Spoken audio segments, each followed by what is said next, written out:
Ya, kita tahu bahwa virus corona di seluruh dunia ini memang sudah memukul mundur pertumbuhan ekonomi global, bahkan di tanah air juga seperti itu. Hingga saat ini sudah ada kurang lebih 23 hingga 24 juta kasus penyebaran wabah COVID-19 di seluruh dunia ini. Di Indonesia sendiri jumlahnya sudah berada di 155 ribu. Tapi kita tidak akan terlalu berfokus ke sana. Karena kita akan melihat negara ASEAN yang mana yang sebenarnya tertangguh untuk menghadapi resesi. Karena ada satu negara nih ya, kalau kita tahu di negara di Asia Tenggara, ada satu negara yang ternyata hingga saat ini bahkan pertumbuhan ekonominya secara year on year belum berada pada level minus atau level kontraksi. Negara manakah itu? Mari kita bahas langsung saja di negara ASEAN yang tertangguh menghadapi resesi. Ada 6 negara yang sudah kita pilih di sini, ada Malaysia dan Filipina. Ini adalah slide pertama kami yang kami pilih negaranya dan juga kemudian data-data ekonominya terkait dengan angka pertumbuhan GDP, pengangguran, inflasi, manufaktur dan juga stimulus berapa banyak yang sudah diberikan oleh negara tersebut kemudian untuk menyelamatkan ekonominya. Nah, angka-angka ini dan juga data-data ini biasa menjadi leading indicator untuk melihat sudah seberapa maju atau sudah seberapa kembali terrecover ekonomi yang selama ini terpukul akibat wabah virus corona. Kita melihat di Malaysia sendiri GDP secara year on year di sini ya untuk kuartal 1 dan kuartal kedua di sini, di kuartal keduanya akhirnya secara year on year terkontraksi 17,1% di sini. Angka pengangguran tentunya berada di angka 4,9%, inflasi juga dikatakan sudah mulai membaik di bulan Juli ini untuk Malaysia 0,7%. Kenapa? Karena tentunya stimulus yang diberikan oleh pemerintah Malaysia untuk negaranya tidak sedikit, cukup banyak, ada 14,6 miliar dolar Amerika Serikat atau setara dengan 4,3% PDB mereka. Nah, Anda perlu mengetahui bahwa jumlah stimulus yang diberikan setiap negara ini adalah berdasarkan berapa besar kekuatan ekonomi dan tentunya berapa besar jumlah penduduk yang dimiliki oleh negara tersebut. Nah, dan setelah mempertimbangkan hal tersebut, kemudian 4,3% PDB ini dikatakan sudah cukup dan sudah bisa mendorong kembali perekonomian di Malaysia yang saat ini dikatakan cukup terpukul. Tetapi bagaimana dengan kuartal ketiga ini masih menjadi pertanyaan bagi semua orang tentunya, karena kita melihat juga PMI manufaktur di bulan Juli untuk Malaysia sendiri sudah berada di level aman, ada atau berada di kisaran 50 atau 50 ini biasa dijadikan standar bahwa kalau di atas 50 berarti geliat manufakturnya itu sedang ekspansi atau berkembang, dan di bawah 50 berarti sedang terkontraksi atau mengalami kemunduran. Sudah di 50 berarti diharapkan di kuartal ketiga bisa menjadi lebih baik. Begitu juga dengan di Filipina di sini yang dikatakan sudah resesi secara keseluruhan di sini, karena secara year on year GDP kuartal satunya minus 0,7% dan di kuartal kedua minus 16,5% di sini. Berarti Filipina sudah resmi resesi dan angka penganggurannya pun dikatakan cukup tinggi, 17,7% dan inflasinya 0,5%.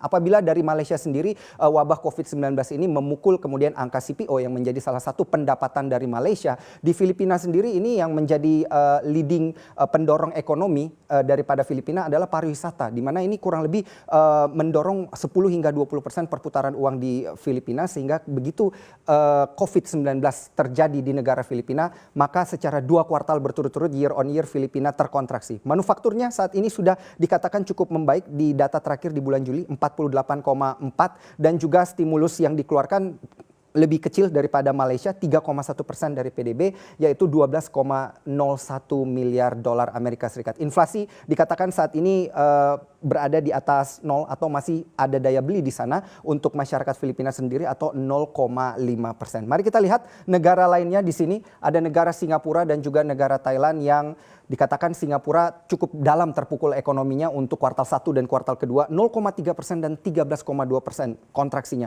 Pengangguran pun di kuartal kedua dikatakan 2,9%, namun inflasinya berada pada level stagnan atau 0%. Inilah yang nanti katanya akan digeliatkan di kuartal ketiga, karena kita tahu bahwa ekonomi daripada Singapura ini digerakkan oleh global trade atau perdagangan secara internasional. Maka ketika lockdown diberlakukan di negara-negara besar yang menjadi juga salah satu mitra dagang dari Singapura, maka itulah yang kemudian membuat negara Singapura ini terkontraksi dengan sangat dalam, 13,2%, di mana PMI manufaktur saat ini di bulan Juli dikatakan sudah mulai berada pada rentan perbaikan, sudah ada di atas 50 atau 50,2 dengan stimulus yang dikeluarkan juga tidak sedikit atau 19,7% dari PDB, sekitar 66,7 miliar dolar Amerika Serikat, di mana ini adalah angka stimulus terbesar di Asia Tenggara. Kita beralih ke Thailand yang tentunya ujung tombak daripada perekonomiannya juga mirip kayak Filipina, yaitu pariwisata, dan ketika pariwisata ini terpukul tentunya langsung berdampak kepada pertumbuhan ekonomi di Thailand. Terkontraksi secara year on year 2% di sini untuk kuartal 1 dan kuartal kedua 12,2%. Pengangguran berada di angka 1%, inflasi 1,56%, PMI-nya sayangnya belum sampai ke angka 50 karena pariwisata masih ditutup di sana 45,9 dan juga stimulusnya di sini 9,6% dari PDB atau sekitar 48,19 miliar dolar Amerika Serikat. Sekarang saya bawa Anda ke negara kita sendiri, ke tanah air Indonesia.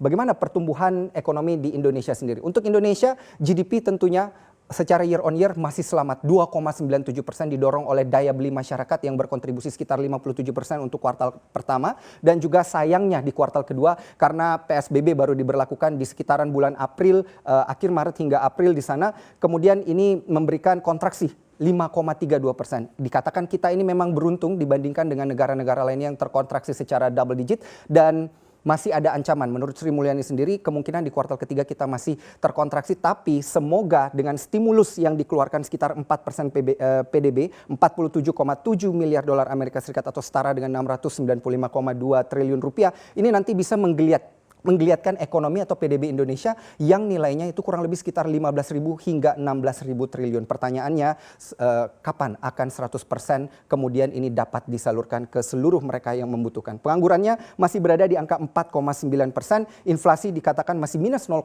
atau daya beli masih harus didorong lagi, digeliatkan, dan juga PMI manufaktur sudah mengalami perbaikan 46,9. Jadi memang ada sisi negatif dan juga ada sisi positif di sini yang mendorong investor kemudian melihat apakah kedepannya di kuartal ketiga benar Indonesia bisa saja kembali pada angka minus atau terkontraksi, melanjutkan kontraksi yang berada di kuartal kedua secara year on year. Yang terakhir, inilah negara yang tidak pernah yang tidak dalam tahun 2020 ini tidak pernah terkontraksi kita bilangnya, namun sudah mengalami penurunan yang sangat signifikan. Pertanyaannya, GDP Vietnam di kuartal ketiga apakah akan menjadi terkontraksi? Karena kita melihat di kuartal 1 ada di kisaran 3,82% dan di kuartal kedua menurun menjadi 0,36%. Tentunya ini tidak diharapkan ya bagi negara mereka sendiri di kuartal ketiga untuk berada di rentan koreksi. Karena angka penganggurannya di sini dikatakan cukup terjaga di 2,73%, masih ada inflasi dan juga daya beli di negara mereka walaupun tidak banyak 0,4%,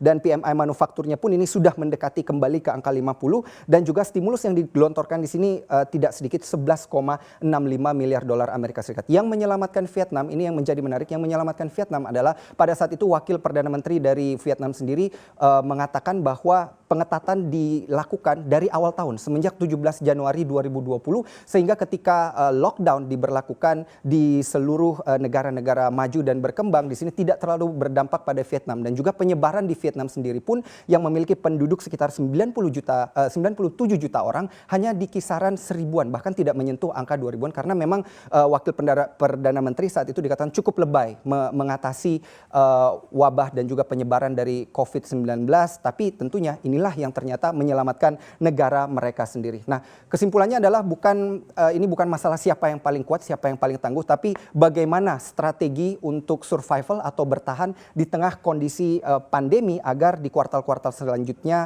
negara-negara di Asia Tenggara kemudian tidak mendapatkan rapor merah akibat dari resesi.